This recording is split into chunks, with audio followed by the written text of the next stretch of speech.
अस्सलाम वालेकुम दोस्तों, मैं आपका भाई, आपका दोस्त तनवीर लाहौर से। हेलो फ्रेंड्स, मेरी दुआ है आप सब लोग जहां रहें खुश रहें, आबाद रहें, खुशियां बांटते रहें, लोगों के खुश होने का जरिया बनते रहें, ना कि उनकी दिल आज़ारी का जरिया बने। लेकिन जनाब, आज वीडियो शुरू करने से पहले ही एक नाम है जनाब, बड़े ही मोहब्बत करने वाले भाई हैं, जाकिर शाह साहब, फ्यूचर कॉलोनी कराची। ले जनाब जाकिर शाह साहब, आपकी मोहब्बतों का शुक्रिया सर, और आपका नाम लेना जो था वो ज़रूरी था इस वीडियो में। तो अब सबसे पहले जनाब, आपके मैंने कुछ सवालात भी लिख लिए हैं, उनके जवाबात होंगे आज। और जो लास्ट वीडियो आई थी उसके बारे में बात होगी। तो हनीफ हयात, ये हमारे भाई हैं जी, इन्होंने कहा था कि रिजल्ट बताएं। तो लें जनाब, ये वो पट्टी है जो मेरे हाथ में है, जिसके बारे में मैंने बताया था कि इसके मुंह में से कीड़े वगैरह निकले थे। लें, ये मेरी जो मैंने नाम रखा हुआ है जी, PSP ब्रीड, ये उसकी पट्टी है।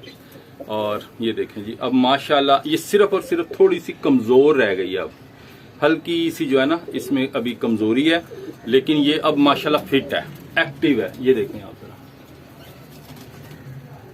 ये देखें,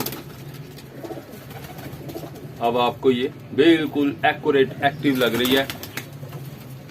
ऑक्साफेक्स से इसकी डिवर्मिंग की, और इसको पानी जो पिलाता रहा हूं वो साइमोडेक पाउडर पानी में डाल के पिलाता रहा हूं। बहुत फिट है मादी, जबरदस्त है। लेकिन आप, एक तो ये बात हो गई।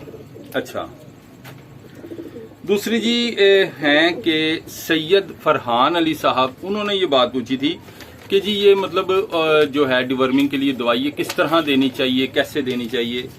तो इसका जो तरीकाकार है वो मैं आपको बता देता हूं। डिवर्म 3 बार करना चाहिए परिंदे को, 3 बार। गौर से ये बात सुन लें।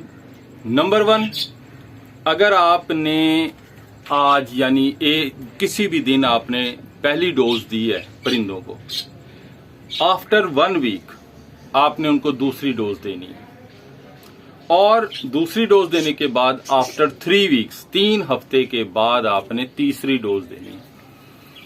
इस तरह से जो आपके परिंदे होंगे वो बिल्कुल सही डिवर्म होंगे, जबरदस्त किस्म के। तो ये बात एक जहन नशीन रख लें कि 3 बार परिंदे को आपने डिवर्म करना है। अच्छा जी, इसके बाद हैं जी फारूक अली भाई हैं जी, सियालकोट से। उन्होंने कहा सोकड़े का इलाज बता दें। प्यारे भाई, मैंने लास्ट टाइम एक बोतल दिखाई थी, कॉलिक सिरप एक आता है जो मैं गर्मियों में लाजमी, कॉलिक और विटामिन C ये मैं इस्तेमाल करता हूँ। कॉलिक बड़ी अच्छी चीज़ है। आपको परिंदों की दुकान पे अगर कॉलिक नहीं मिलता, सिंपली आप ऐसा करें कि इंसानों के मेडिकल स्टोर पे जाएं। एक छोटी शीशी मिलती है, 50-60 रुपीज़ के राउंड अबाउट होगी। कॉलिक जो बच्चों को कतरे दिए जाते हैं, जो छोटे बच्चे होते हैं ना, अक्सर अगर उनके पेट में गैस हो जाए या कोई और पेट के मसाइल, दर्द हो, तो वो अक्सर माएँ जो हैं वो 1-2 कतरे फीड के बाद बच्चे को पिला देती हैं। सर, वो कॉलिक ले आए आप और अपने परिंदे को 3 या 4 कतरे देना शुरू कर दें 6-6 घंटे के बाद, और फिर वो देखें उसका हाजमा चलेगा, वो दाना पानी खाएगा, सोकड़ा काफ़ी हद तक बेहतर हो जाएगा।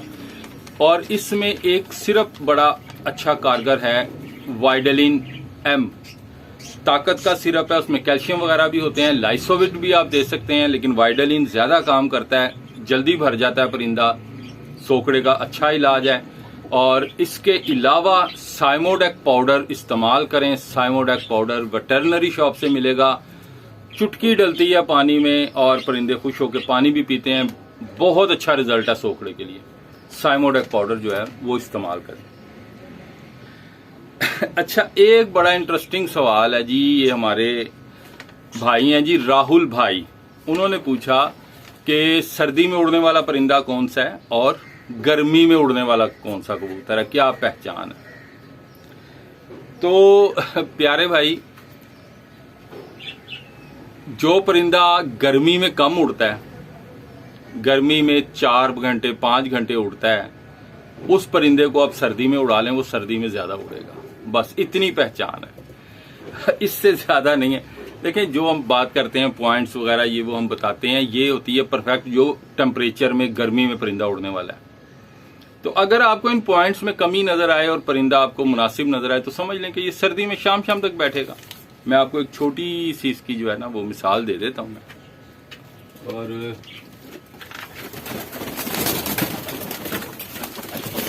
ये देखें, ये पुराने परिंदे हैं मेरे जोंसरे, ठीक है। ये देखें, ये जब टेम्परेचर नॉर्मल होता है ना तो ये बहुत अच्छा बैठते हैं, बहुत शानदार बैठते हैं। अब ये देखें जरा, इसके जब मैं आपको पर दिखाता हूं, ये कुछ पर जो हैं ये देखें, अगर आपको ये मैं अपने हाथ से आइडिया दे रहा हूं, ये देखें, ठीक है। बहुत ज्यादा लेंथी नहीं है पर, और बस मुनासिब जिस्म है। तो ये परिंदा टेम्परेचर में उड़ेगा तो बहुत ज्यादा दाना पानी करके बड़ी मेहनत करके उड़ेगा। और अगर थोड़ा सा मौसम यानी जो हमारा 9वां 10वां महीना आता है, अस्वज जिसको हम बोलते हैं, जब वहां जाके बाजियां लगती हैं, उसमें ये परिंदा अच्छी परफॉर्म कर सकता है। तो ये एक चीज आ गई। और उसके बरक्स जो गर्मी में परवाज देते हैं उसका मैं आपको थोड़ा सा आइडिया दे देता हूँ। अच्छा ये देखें, अब ये परिंदा मैंने हाथ में पकड़ा है, ये भी हालांकि आप ये देखें शक्ल सूरत आपको, ये देखें आपको उसी तरह का जोंसरा परिंदा नजर आएगा, लेकिन ये मेरा समझ लें कि PSP क्रॉस में से परिंदा बना हुआ है। अब इसका जो माशाल्लाह ये देखें ना, ये जो पर है, ये देखें, ये काफी जो है, ये अगर मैं अब इसके साथ अगर अपना ये हाथ रखता हूं तो ये देखें, ये काफी दराज है, इसका पर दराज है, ठीक है। और इसकी माशाल्लाह जो है, ये जो बॉडी स्ट्रक्चर है, जो कुंदे हैं वो भी बहुत अच्छे हैं। ये इस परिंदे पे अगर मेहनत की जाए तो ये टेम्परेचर में उड़ सकता है, ये टेम्परेचर में उड़ सकता है। तो ये थोड़ी सी चीजें होती हैं। उसके बाद जरा ये देखें थोड़े सा ना, ये जो पंजे हैं, उंगलियां, इन पर गौर कर लें, लंबी बारीक उंगलियां होंगी, ये चीजें होती हैं। लेकिन बस जो मैंने आपको क्राइटेरिया बता दिया, जो भाई आपका गर्मी में थोड़ा उड़ता है परिंदा, उसको सर्दी के लिए रख लें जनाब। एक तो ये बात हो गई। अच्छा जी, दूसरा आमिर शेख साहब ने कहा था, उस दिन मैंने हाथ में कोटरिंग 50 का साशे भी पकड़ा हुआ था। ये इन्होंने कहा जी कहाँ से मिलेगी, और एक भाई ने ये पूछा भी है कि जी ये जो दूसरी दवाई है इसका क्या है। सर कोटरिम 50 जो है ये आपको मैं यहाँ क्योंकि करीब रहता हूँ तो लाहौर में बहुत मशहूर जगह है जी, घोड़ा अस्पताल, जो कि यूनिवर्सिटी है वेटरनरी साइंसेस की, लेकिन पुराने जितने भी लोग हैं उसको घोड़ा अस्पताल के नाम से ही आज तक याद करते हैं। तो जनाब इसके सामने मेडिकल स्टोर्स हैं जहाँ से जानवरों परिंदों की दवाइयाँ मिलती हैं। इजीली वहाँ से आपको ये साशे मिल जाएगा। 50 रुपी इसकी जो है प्राइस है इस वक्त, और ये एक साशे आपके लिए मतलब 1 महीने के लिए काफ़ी है।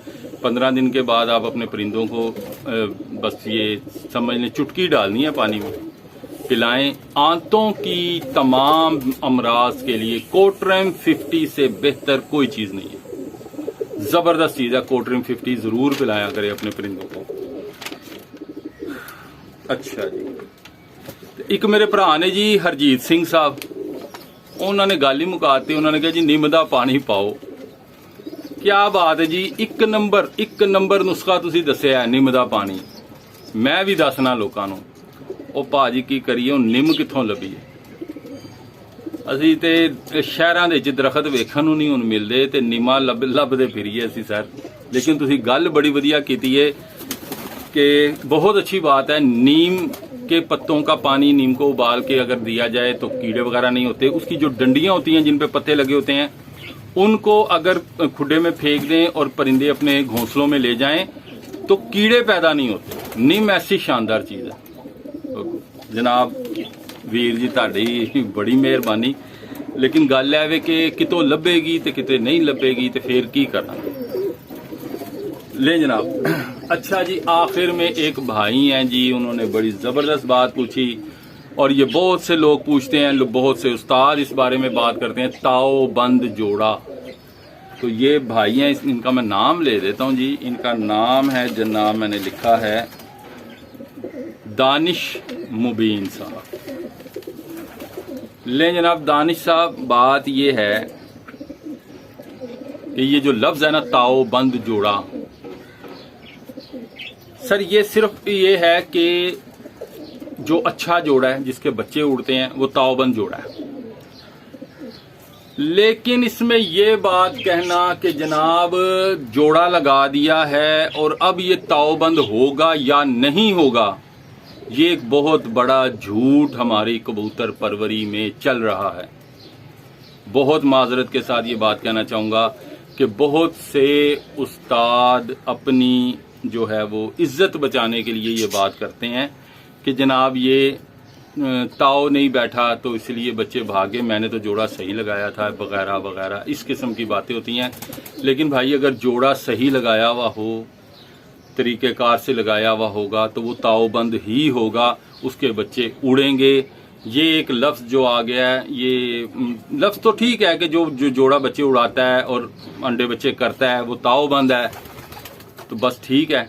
लेकिन ये कहना कि जी मैंने तो ठीक लगाया ताव नहीं बैठा, ये ऐसी कोई बात नहीं होती कबूतर परवरी में। जो जोड़ा आप अच्छा लगाएंगे वो ताव बंद ही होगा, अच्छा अगर लगाएंगे तो। बात ये होती है किसी जगह फेल हो जाते हैं, बड़े बड़े उस्ताद हो जाते हैं, वो इसलिए हो जाते हैं कि हम लोग, अब एक चीज़ है हमारे पास, मतलब मैं हूँ, मेरे पास कोई मेरी पुश्तों से कबूतर नहीं चले आ रहे ना, मेरे पीछे बैकग्राउंड में कबूतर परवर नहीं है, मैंने कबूतर रखे हैं, मेरे मतलब बाप दादा में से लोगों ने कबूतर नहीं पाले ना।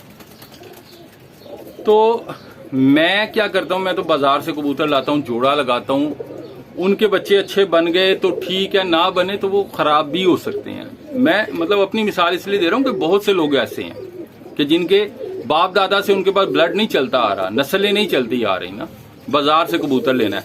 अब बज़ाहिर हम जो चीजें देखते हैं हम वो चीज देखेंगे, हम वो जोड़ा लगाएंगे, लेकिन ये होता है कि पीछे क्या है, कबूतर अपने माँ बाप पर भी बच्चे लेके जाता है। अब बज़ाहिर वो पॉइंट्स में ठीक है, वो खुद अच्छा है, लेकिन हो सकता है उसकी माँ बाप नाना दादा उसमें से कोई फॉल्ट हो, वो बच्चों में आ जाए और बच्चा ना उड़े। ऐसे जोड़े अक्सर ऐसा होता है कि एक बच्चा उड़ गया, एक नहीं उड़ा, एक ठीक निकला या एक गलत निकला, ऐसे हो जाते हैं। उनका क्राइटेरिया यही है कि अच्छे रखते रहें और बुरे निकालते रहें, फिर एक वक्त ऐसा आएगा कि आपके पास अच्छे परिंदे ही जमा हो जाएंगे और फिर आप जब उनको आपस में जोड़े लगाएंगे तो आपके तमाम जोड़े ताव बंद होंगे। लेकिन जनाब अगर किसी को मेरी कोई बात बुरी लगी हो तो जनाब माजरत, तो अपनी तरफ से आपको जो ठीक इन्फॉर्मेशन लगती है वो आपको देता हूँ। अल्लाह पाक आप सबका हामी और नासिर हो। लेकिन जनाब नेक्स्ट वीडियो में जो भी आपके सवालों के जवाब आएंगे इंशाल्लाह उन पर वीडियो बनाएंगे, जल्द बनाएंगे। अल्लाह पाक आप सबका, अल्लाह हाफिज़।